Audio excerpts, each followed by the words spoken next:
Bansou Sentai Kizunager, Bond 17, The Yellow Ranger and the Electronic Wave Humanoid Tackle. The story begins in Edo University. Emily Tobihoshi, Kizuna Yellow, is having a meeting with the other teachers as they introduce the substitute teacher who will be assisting them for a couple of days, as the woman introduces herself as Yuriko Okada, who was assigned to assist Emily since Azra, Kizuna Orange, is dealing with some family matters back at the Sun Forest in another world. A few moments later, Emily invites Yuriko for lunch as she wants to get to know her better, as she noticed some of the male students to be attracted to Yuriko due to her having a gorgeous body, which made Emily a bit jealous. But she doesn't mind it since she wants to form a bond with Yuriko. Just then, the entire campus was under attack by a group of Ngakons alongside a group of shocker combatmen who are being led by a Bondki monster known as the Kamen Bondki, who explains to Emily and Yuriko that time has been altered and he inherited the Kamen Sentai Go Rider's ultimate power, which led to Emily to pull out her bond plate and insert it into her Kizuna brace to transform into Kizuna Yellow to take down the Bansouenders.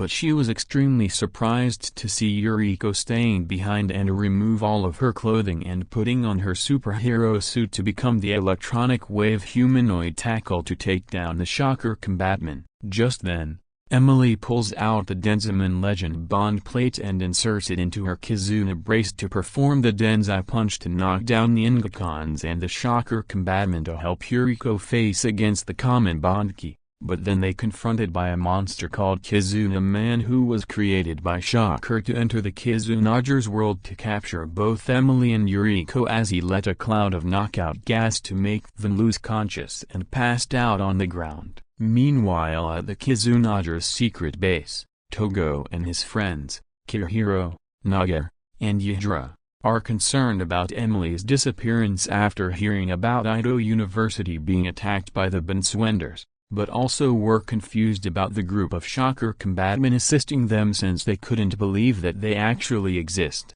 Just then, Professor Pythagoras and Oinkbrella brought in a man who seeks the Kizunagers' help to take down the Kamen Bondki and the Kizuna Man, as the man revealed himself as Tojima Tanzaburo, who is a major fan of the original Kamen Rider back when he was a kid. As Togo and his friends were confused about Tojima needing their help since he's just an ordinary person, the professor explains to the Kizunagers that Tojima is one of the people to witness the Shocker's existence after taking down the thugs who are masking themselves as shocker combatmen until they come across the actual members of that organization. This made the Kizunagers surprised that Shocker is actually real and formed an alliance with the Bansouenders to conquer all of Japan, which led to Togo to accept Tojima's help to save the world from the two monsters as they form a bond with a Kamen Rider fan. Meanwhile, at an abandoned warehouse, Emily and Yuriko were tied up and gagged when they witnessed that they were kidnapped by the Kamen Bondki and the Kizuna Man, who explains to them that they are holding them ransom for the Kizunagers to hand over their bond plates in order for them to gain their freedom back, until Yuriko manages to free Emily from the ropes to allow her to knock down the two monsters for her and Yuriko to run away from the warehouse as they are being chased by the Ngakons and the shocker combatmen.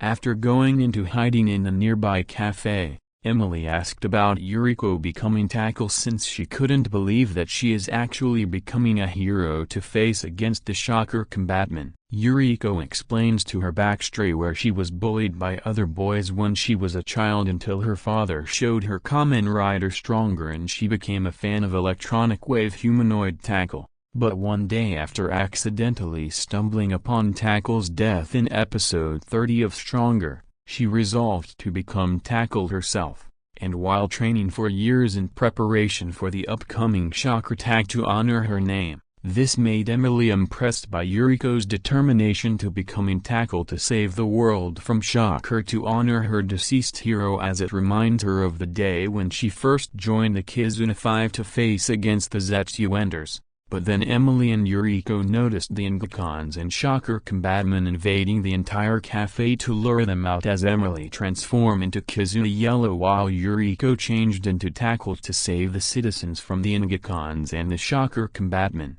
Just then, The Kizuna man shows up to take down Emily and Yuriko while the Kamen Bondki deals with the Kizunagers until Emily calls upon the Turbo Huddle to energize Yuriko's attack to perform a finisher alongside her. So now Yuriko used the Turbo Huddle to perform the Shockwave Kizuna toss to throw the Kizuna man at Emily as she summons the Marriage Beam gun and pulls out the Akib Ranger Legend Bond plate to insert it into her Kizuna brace to perform the Momozukun's final magnum to finally defeat the Kizuna man for good as he exploded into nothing. As the people of Japan were cheering for Emily and Yuriko for saving their lives, Emily thanked Yuriko for lending her a hand to take down the Kizuna man as both of them run out of the streets to meet up with the rest of the Kizunagers to deal with the Kamen Bondki. But they doesn't notice that someone was watching them and explains the Kamen Riders and Super Sentai shouldn't coexist with each other as teleports away from the scene to witness the Kizunagers and Tojima working together to face against the Kamen Bondki.